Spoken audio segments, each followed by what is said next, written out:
What's up guys? Today I'm going to do a voiceover, which is really unconventional for me, but here we go. I'm going to first sort of refresh my skin with the Josie Maran Nirvana mist, which I have been loving lately. It had just been a while since I had done my skincare, and I wanted to refresh my skin. The base I've been going for lately is a combination of the Lily Lolo BB cream and the Suntegrity 5-in-1 Natural Moisturizing Face Sunscreen. I have this in the shade Light. Love this combo together. The Lily Lolo alone does not have SPF, so I'm currently relying on the SPF in the Suntegrity, which is SPF 30. And the Lily Lolo just kind of thins it out a bit and makes it a little bit more spreadable and workable. So this just feels so good on my skin. I'm kind of obsessed. I'm going to use the Tarte Under Eye CC Corrector in light medium, I think is the shade. It's the lighter of the two. I alternate between this and the Studio 78 Concealer Corrector. This is just very, very hydrating, and you can see, I think it really does do a good job of sort of camouflaging darkness, and it's hydrating and just feels good. So I've been really into this product for a while now. I have a little sample from a lovely subscriber of the K.R. Weiss foundation in Paper Thin, which I've been testing out. My foundation, kind of how I apply it, is just targeted where I feel I have redness on my cheeks, nose, chin area. I never really do any foundation on my forehead, but I'm often alternating on a daily basis between this and RMS on Cover Up and the Well People foundation stick and the Honest Beauty cream foundation. Those are my most used foundations. The K.R. Weiss is okay. I wouldn't say it's my favorite, but that could also be because I have a sample and I'm not sort of getting the full product experience. I'm just taking a beauty blender that has been fully moistened, but I'm spraying some more of that Josie Maran Nirvana mist on it just to get it really damp and meld all of these layers of products together, also blending in the concealer in addition to the foundation. And this is really key for me to make everything sink into my skin.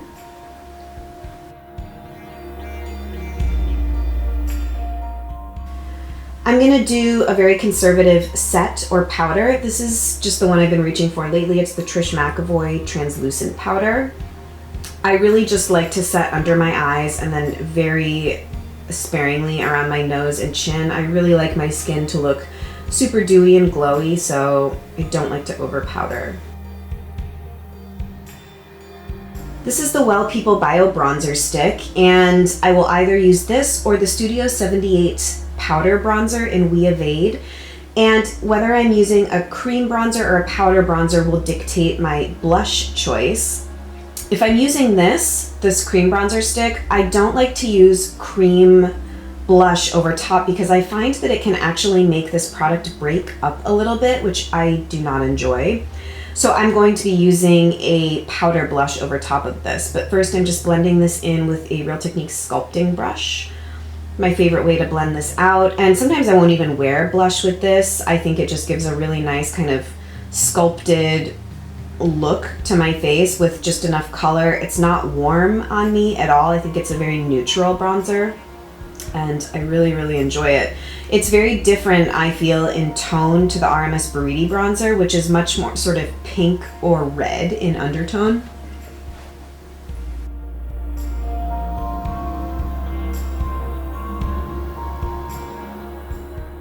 This is my new obsession. This is the Too Faced Love Flush Blush in Your Love is King. It's the one all the way to the right there. On me, this, when it's applied sparingly and blended out, it looks like RMS Diabolique on me, and I'm obsessed. It's a very sort of cool toned, I don't know, kind of like a bright blush with kind of a plum purple undertone, if that makes sense. It's looking a little bright here, but once it's been blended and melds into my skin, it looks exactly like RMS Diabolique. It lasts really well, and like I said, I'm just obsessed with this cream bronzer powder blush combination lately. I seem to not be able to reach for anything except my Well People Bio Brightener Stick as highlighter. I try and force myself to use other things like Living Luminizer or other powdered highlights I have, and I just consistently love this highlighter. It's a shame that it doesn't pick up super well on camera. In person, it's absolutely gorgeous. Stays on my face all day, and I could not be more obsessed with a highlighter. I like to blend it in further with the Real Techniques Expert Face Brush. You can tell I do a lot of blending and melding of layers of products together, which I feel makes my makeup really last all day. Oh, my brow trifecta. This is the All Natural Face Vegan Brow Wax, the Tarte Amazonian Clay Volumizing Brow Powder in medium brown, and the Brow Food Clear Brow Gel, I think. My brows undoubtedly are the longest part of my makeup routine. I can usually do this whole, what I'm showing you today, in this whole routine in less than 15 minutes. My brows probably take like 5 to 6 of those minutes, if not more. It's just sort of a labor-intensive process because you can see my brows are really kind of quite sparse. They have a decent shape, but I just like them to look a lot fuller. I like them to look kind of quite squared off and full in the front. And then I do a fair amount of thickening them up, mostly on the top, as you'll see. And powder just takes a while, but I haven't been able to find anything that's faster. I don't have a lot of luck with brow pencils, and pomades are even more labor intensive than brow powders, I feel. So if anyone has tips for speeding up a brow routine, I would love to hear them. I might just have to accept that my brows are labor intensive and it's kind of worth it, because I do like the finished effect. This brow powder I do find lasts quite well on me.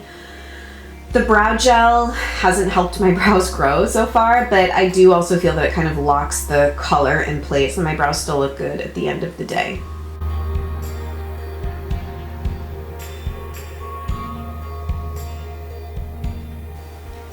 My everyday eye is so easy and basic. I take that middle shade of the Jane Iredale Daytime Eyeshadow Kit, that gray one, and sometimes I'll dip into the highlighty shade too and just put that all over my lid and into the crease. You can barely even tell I'm wearing it, but it just sort of mattifies and structures the lid, I guess.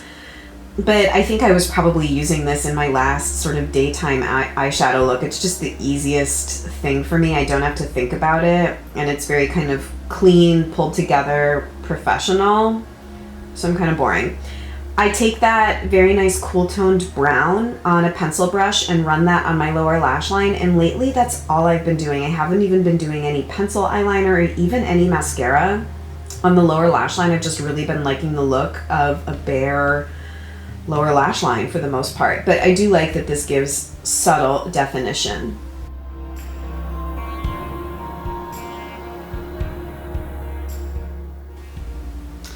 This is the Trish McEvoy Eye Bright. This is relatively new in my life and I've been playing around with it. I don't really like the way a shimmery inner corner highlight looks on me, so I like this for brightening up this area without looking at all shimmery. It's just literally like a bright matte, sort of matte brightening effect, but I really, really like it. Tea break. Zuzu Luxe Liquid Eyeliner in Raven, probably like one of my #1 makeup products of all time. I don't feel like myself unless I have liquid eyeliner on, and the intensity and drama of the liquid liner varies obviously between day and evening out. But for day, you can tell I'm like really struggling on camera. It's so hard to do this one-handed, but I'm proud to say that I didn't have to go off camera at all. Look, you can see like the vein bulging out of my temple. I didn't have to go off camera at all to clean this up, so I'm actually quite proud of myself. But for my everyday office look, I just do a sort of baby cat eye flick, and I only line about halfway across the lid. Try and keep it really thin, but I really don't feel like myself unless I have this little bit of liquid liner on it. I guess it's kind of one of my signature things. And I'm really happy with how it came out today, actually. My lips were super dry this day and kind of flaking, which is really gross. So this is just the Red Apple Lipstick Lip Exfoliator, and I'm trying to get that dry skin off, which to be honest wasn't even really that successful. They felt better the day after, but this day there wasn't really a lot I could do about them.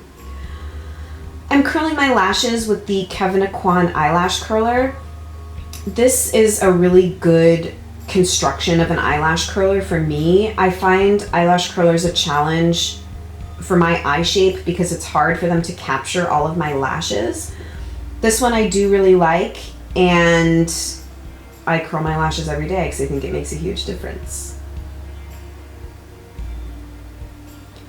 I'm taking just a little bit of black eyeliner in the upper waterline. This is just a Tarte one that I'm trying to use up. I think it's the Skinny Smolder Eyes in Onyx. Wouldn't repurchase it, but it was fine while I had it. And this is the only, in addition to the liquid line eyelining, I do, just because I like that area to look really dark because it makes your lashes appear fuller. This is the Too Faced Better Than Sex mascara, which has been my favorite mascara for the last year probably. I like really thick, chunky, full lashes. So this mascara really delivers that. It wears quite well on me. It doesn't flake or smudge, and it's easy to get off. So I don't really have any complaints, but I'm always hesitant to recommend mascaras to people because they're so intensely personal. But I love this one.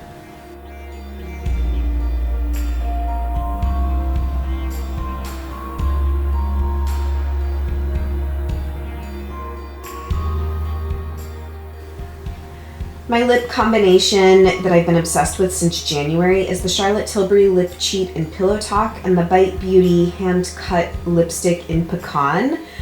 I have a hard time reaching for anything else just because this combination I feel looks really good, lasts well, and conditions my lips like nobody's business. I find a lip liner really essential for prolonging the wear of any lip color that I'm applying, so it's kind of a non-negotiable step for me.